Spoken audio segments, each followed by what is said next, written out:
Staci Hutch, KS95. We are here with John K. Hello, everybody. Thanks for coming in, guys. Hey, how you doing? Well, we're excited because this is our first in studio in years. Yeah. Amazing. Well, ever as a show, really. Oh, yeah, that's right. Well, Isn't we it? had that one guy in that we That didn't- doesn't count. Yeah. Mine too. Is it really? Oh, is Yeah. it? It's Yeah. my first in studio since everything shut down. When was the last time you were out playing? Well, we played a couple shows a couple months ago in Florida, which was incredible. But the last time we were on a radio run, we were in Boston, and Harvard shut down. Everything shut down. They canceled it, put us on a flight, and sent us home. That's the last thing that we've done, and that was right in early March. So Couple during years ago. the whole pandemic, you were writing? You were recording? We holed up, and we wrote and released 2 albums inside of quarantine. We made it work for us. I mean, if we couldn't get out there and be with people, we wanted to just continue to do You're Zoom productive. sessions and work and write and get hundreds of ideas, and then we were able to just turn them into projects, and we released music. And people kind of called us crazy because they're like, well, you can't tour the music. Like, why are you doing it? And I'm like, yeah, but when everything does come back, we'll have 2 albums worth of music to tour. Yeah. Right, exactly. And boy, did you make good use of that time. We did. Got some really good songs. Oh, thank you. Yeah. Got a lot of really bad songs too. But we don't. We just have to Hey, we're release going to them. start with that one now. No, Staci and I, we've talked to so many artists that have Benson Boone. We just talked to. Who do we talk to first on Zoom that became so popular? Oh gosh, she did everything on online. Yes. And became famous online. Yes, Driver's license. yes. Oh, Olivia No, Rodrigo. not Olivia Rodrigo. Gail. We're going to play Jeopardy. Here we go. Who was? We're bad at this. We're so bad at Why this. am I guessing? But you're very helpful. But during COVID and releasing stuff and becoming super popular at the beginning of COVID and during COVID, how is it now to get out there and experience it? Oh, it's incredible. Yeah, but you've been doing music forever, I guess. Yeah, I mean, but the live show I always looked at, I was talking to Zod about this morning. The live show is the celebration of the music to me. And it's the full circle moment where you get to connect with people on the music you've worked so hard to create. So taking that element away was really hard to adjust to and to only grind and work on the music. And you start to question, like, is this good? I'm not getting that actual feedback from fans in the live setting. So for everything to open up and to actually see, we had our biggest growth in streams and in music last year. Incredible that streaming worked for us in that way, and that it's still possible for people to consume music. But now to have the celebration, the live show, to connect with people in a real setting, that to me makes it all worth it. And that's my favorite part of why I do what I do. It was fun to look at, just to go back, and I was looking at the first song that I know of yours, just to look at what people were writing when it first came out, and was like, I stumbled on this song by accident, and wow, I love it. It's my favorite. I can't stop watching it. And do you look back at those comments now and think, gosh, people found me by accident and they love me? Does that make you feel really good? Like they weren't looking because someone told them to, or this is my brother's friend, sister's cousin. Right. They looked at it because they found it. It was very organic and unexpected. And yeah, That's I look good. back. I look back at them sometimes. That's good validation. I mean, it's just It's like, incredible. Oh, I found it. It wasn't because somebody said, well, look at it and tell me what you think, because Yeah. you have to. And yeah, this is good stuff. Yeah, I mean, to see people connect to something, and the fact that it was that song. I mean, that song is the most vulnerable I'd ever been, and I just really told my story and thinking people wouldn't connect to it because it was so specific. And then it showed me that the more specific I got about myself would actually involve people to tell their own versions of, yeah, I felt that way too. If I never met my wife, I would never be here. Whatever their story is, they felt like it was theirs. And it was cool. It was a good nod for me writing to say, don't generalize things. Like, get specific, be real, be very vulnerable, and people will connect more because they'll know that it's real. Well, and the more specific you are about your life, someone's going to take that and make it specific about their life. Of course. And so that's why I think If We Never Met hit so many people, especially during COVID, because people were having problems. People were having troubles, especially in their relationships, mine included, and so when people can connect on that level, I think it helped definitely a lot of people. How did that song come about? Do you sit down and do you have a hook? Do you have the music? Do you have the words? How does that come about? That song was not meant to be written. It wasn't supposed to be written. It wanted to. And I say that I was actually in a room to cut a outside song, which I don't do very often. And halfway through the pre-chorus, I was like, I'm not feeling this song. Would you be open to writing Was it Baby something?" Shark? It was Baby Shark. Yeah, and, I gave up billions of dollars. And it was a bad move. But it was so organic. I was just sitting there with a writer that I'd never met, and just talking about how I met my manager and how I met my wife, and it was all this moment that led to everything that I'm seeing now and the path. And she's like, "So if you never met all these people?" And I was like, "Yeah, that's." Yeah. And then we just had that, and the first melody that came out to it was "If We Never Met," and we were like, "That's cool." And we built it. It was pouring. That just out of came me. to you. That if we never met, that just came to you. The little lyric was there. If you guys met, yeah. If we never met, and then it was so simple, and we didn't overthink it. We just started writing story, and I started saying, all the what ifs. Like, if I never started singing, I would have never been there. If I never did this, if I never did that. And it just happened. And within an hour and a half, I was in the booth cutting the final vocal. Wow. And the song just poured Now I out. have to hear it. Yeah. Are you going to sing it for us? Let's do it. Yay.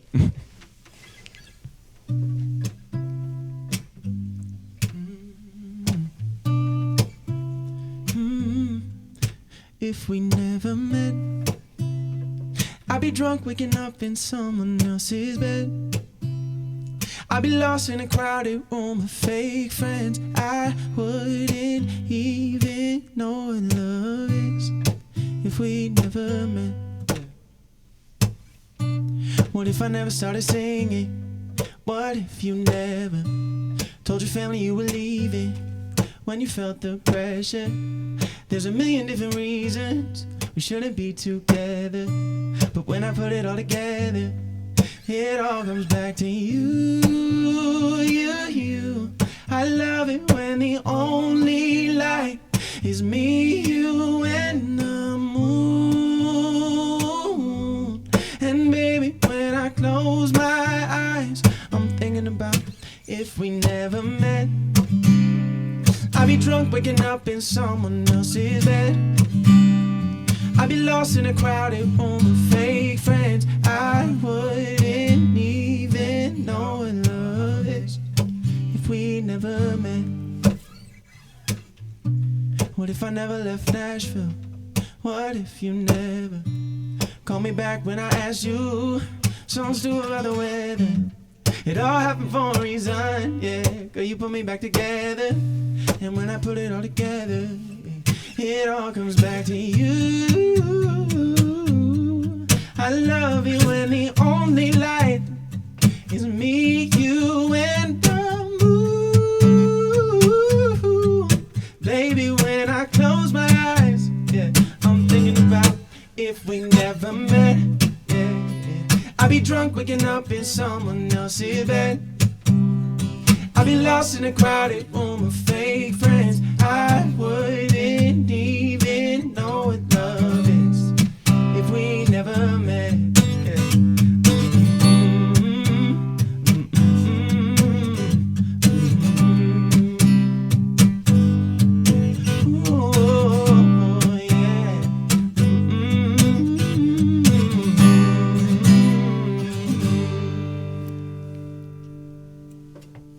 Nice. Yay. That song is so crazy because now that you've explained it, with your life and what other people think, it's crazy to think what you've been through getting through the music process, even up to signing with Epic, and then now being here today. Yeah. So when you look back at where you started, where did you start? Started singing. I mean, the truth is, I did a blind audition. My first audition for anything ever in my entire life was for American Idol. No way. And I just made it all the way to the judges, into the Hollywood rounds, into Vegas, and then I got cut right before the show went to the top 10. And Which was probably a good thing. Yes. Which, in hindsight, was the best thing. Yeah. Totally. And a producer grabbed me and he walked with me as I got cut. And I was confused, green, didn't know anything about what was going on. And he just said, "You have what it takes. Go underground for 5 or 6 years, make it your own, write some songs, and you'll be just fine." And I took that to heart. And I moved to Nashville, and I didn't know why I was there, but I'd met some friends on the show. And I was just singing in Bluebird Cafe and listening rooms and trying to figure out what it meant to write. And then I got a call to go sing at this wedding. And it was this guy, Rob, and he always challenged me. He is now my manager. I met my wife at that wedding. And that is what If We Never Met is about. Yeah. Wow. All of that leading to this one small moment that really changed the entire course of my life. I couldn't tell you, Staci and I are super close, and you've got to be in this business. And we talk about the things that go wrong in our lives and the things that don't happen that we want to happen. And the song is like, hey, let it go. Something better will come along, But in that moment, you're always thinking about, I want this to happen. I want it now, And so it's such a great song to do that. So I'm glad you sang that for us. Appreciate it. So then you signed with Epic. So then we decided, hey, let's work together and let's just go after it and figure out what it means to approach an artist project. And we just started working on writing and connecting, and we kind of let momentum do the rest. We were welcomed into LA with open arms and writing circles and just really diving into that whole world, which is incredible. My goal is I always want to be the dumbest person in the room when we're writing music. 'Cause that's my goal. That's not our goal, but we tend to be. Yes, yeah. And so do I. Now we'll say it. We'll say it's our goal, so it looks like. Yeah, it looks like it's on purpose. Good. Yeah. And we just started writing a ton of songs. And just, the farther along we got, the more we realized, hey, you don't have to work on that song for 3 months and try to turn it into a hit. It's just a bad song. Write a new one tomorrow. And once we really understood that concept, we started just racking up ideas and ideas and ideas. And that really helped us have a little bit of perspective, but also paved the way for what I wanted the sound to sound like. And it was a lot of work. And we just kept going, signed, and let momentum do the rest. And then, we didn't really think anything of If We Never Met. We put it out, and it was the first song since signing, and it didn't land on New Music Friday. It didn't do all this stuff that we hoped it would. It didn't go like crazy off the jump, and we were like, well, great, we signed. That was a great move, But slowly but surely, we saw it organically starting to go, and then we got a little hyped, a little more inspired, and kept writing and kept going, and it was just staying in it, staying in it and being confident in the whole journey that it's all gonna work out. It's kind of like losing weight when you have that song. Like if it pops right away, more likely it's going to fade right away. Right. Right, yeah. and the song kept going. I mean, we still hear it today. Yeah, and so it's really good. So let's talk about you touring now. Yeah. Actually, no. Let's talk about the video Staci sent me this morning. Oh yeah. Well, you had a song called "Cheap Sunglasses." Yes. And so I'm like, oh, I want to watch this one, and then I saw it was a little parody that you had done. You're very funny. Oh, thanks. And so I wish we could play it and everyone could see it, but it was sort of like a fake commercial that you did. You're a little goofball, and you're kind of an actor too, aren't you? You must, because you are actually in your own videos. Yeah. You did the video for your the new single where you're doing some serious acting, like totally Mr. Sad Guy. We got into it. Two worlds. Yes. And I had a movement coach with me, and every time we would switch from like Happy John to Sad John, she would be like, "You're sad. She took everything. She left you with nothing. She took the dog. You're sad." And I was like, "I am sad." In all seriousness, I'm not kidding you. He did a really amazing job, because in this video, it's all about the girlfriend or the wife has left him, and so it's this two worlds. Like, here's this moment in this apartment where everything's sunshine and lollipops, and then now he wakes up and he's like, oh yeah, she's not here. Yeah. And then there's a scene where he's out with friends with her, and they're all having a great time. Then he's out by himself and not having a great time, and he's like dreaming in his own head because he's drunk off his rear, and he thinks he's dancing in the street with her, but he's just dancing by himself, and he's drunk, and his friends are looking at him like, what is he doing?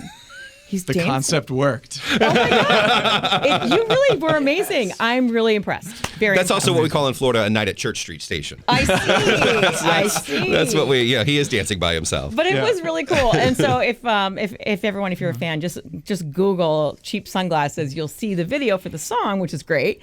But you'll also see the little fake commercial that he made, which is really funny. It's really good. For cheap sunglasses, because he loses them all the time, and so do I. And you'll never buy an expensive pair of sunglasses ever again. The second you do, you're going to ruin them.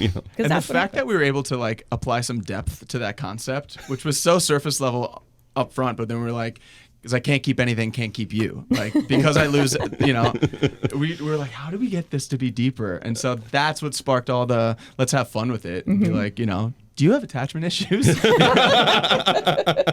think everyone does to something at some point, but it goes to the fact of, social's huge right now during COVID and during, and how have you grown with social? With TikTok and Insta. And I'm trying to lean into it. That's something that I don't think comes naturally for anybody. It's hard. It's a lot to keep up with, man. I'm having a hard time with it. And you can look at it two ways. You can be completely overwhelmed by it, which I was for a very long time. Now I'm kind of just sending it. I'm kind of trying to have fun with it. You got to think less about it. You got to not put so much weight into it. You got to be dumb, remember? You got to be really dumb. Oh, yeah, that's my goal. Be dumb. Be dumb.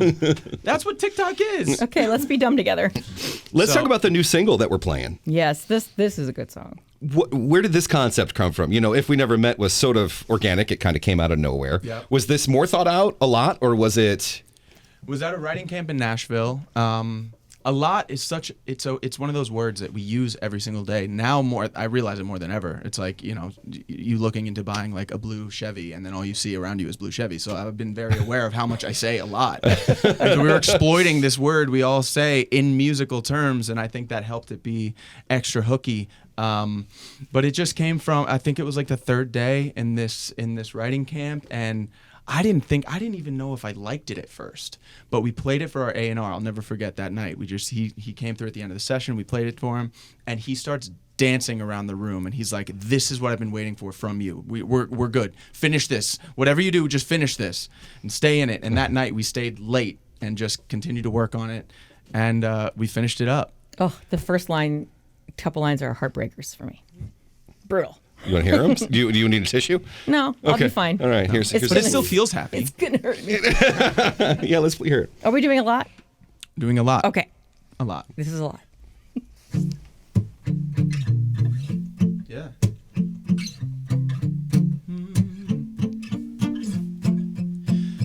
Wish I knew that the last time was the last time. Didn't know what I was missing till it passed by. And now it haunts because you never saw me in the best light. Are you still getting over that it's over? Do you ever wear my sweatshirt when it's colder? Is there a part of you that's missing me being all yours? It was you and I kissing under broken street lights. Truth is I still miss you all the time. It's a lie when I tell my friends I'm not. I think about you a lot. Wish I could undo a lot. I figured by now these damn I miss you kind of thoughts would stop. I'm up in my head a lot. I wanna text you a lot, and maybe it would say, cause I think about you back in Austin. We were lost in each other's house at South by. We were talking, couldn't hear you through the music, but I felt your lips. Yeah. It was you and I kissing under broken street lights. Truth is I still miss you all the time. It's a lie when I tell my friends I'm not. I think about you a lot. Wish I could undo a lot. I figure by now these damn I miss you kind of thoughts would stop. I'm up in my head a lot, yeah. I wanna text you a lot, and maybe it would say, do you think about me? Cause I think about you a lot.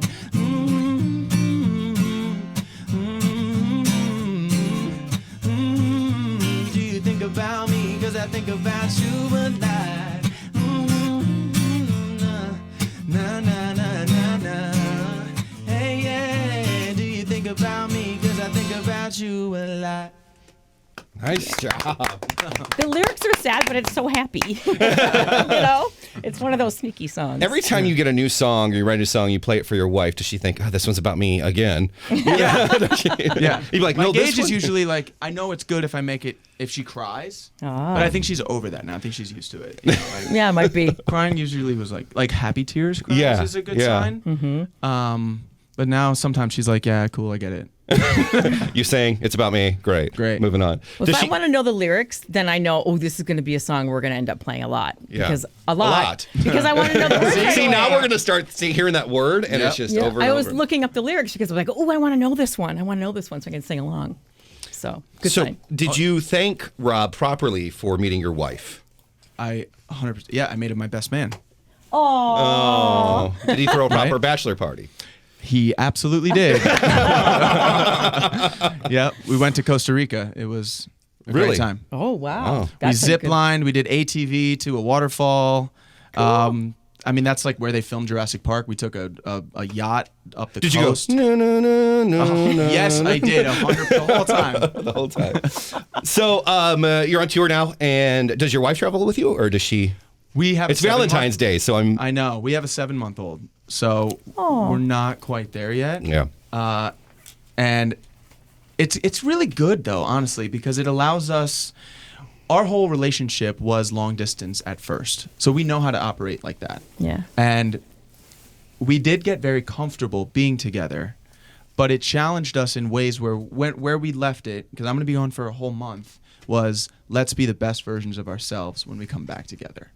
And, you know, we do little things, leave little notes and stuff to kind of keep us getting through it and keep us excited. And That's sweet. and we have a good way to communicate through this. And it's always good to reinforce that. Yeah. And by going out on the road, you know, it makes me, and especially if I'm going to be away from my son, which is really, really hard, and I'm experiencing that for the first time, I'm going to make the most of it. So I'm going to be disciplined. I'm going to be in the gym in the morning. I'm going to be full of energy here and full of energy at the shows and ready to just embrace every good thing that can come out of this, because I know what I'm missing out by not being home. Any songs written about him yet? I got a couple. Okay. A couple that I wrote before he was born, and now after he was born, I have a whole new perspective on it that's even deeper and better. So. And they're more angry and stressful. Oh yeah, And about being tired, maybe. I remember when my wife was pregnant, I was like, oh, so it's blissful, peaceful. And then the baby came like, oh my God, this is so stressful. And but I guess it works out because you guys had that long distance, so that you were trained to have this type of relationship. And Yeah. it doesn't scare you. Doesn't scare us. We're so solid, and she's just the absolute best. Yeah. And we have a lot of support. We have help from family. Her mom and dad just came down from New York to help be there for her, and we're gonna make the most of it. It's gonna be good. So you're traveling with who this month? I got my boy Azad, my manager Rob, Sage. I don't even know, he's drummer. So we tightened it up, and so It's an acoustic with drums?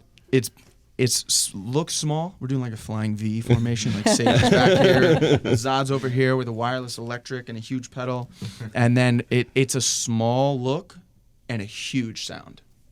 And we just wanted to make the most of it again and have it be a really, really captivating experience, because I only have 30 minutes to reach people. Right. And we want to make the most of that and give them a really good taste of the whole ride that we've been able to create through the album. So, you know, high energy, a new song that we haven't even released yet, we threw in the mix just to kind of get it, mix it up, try it out.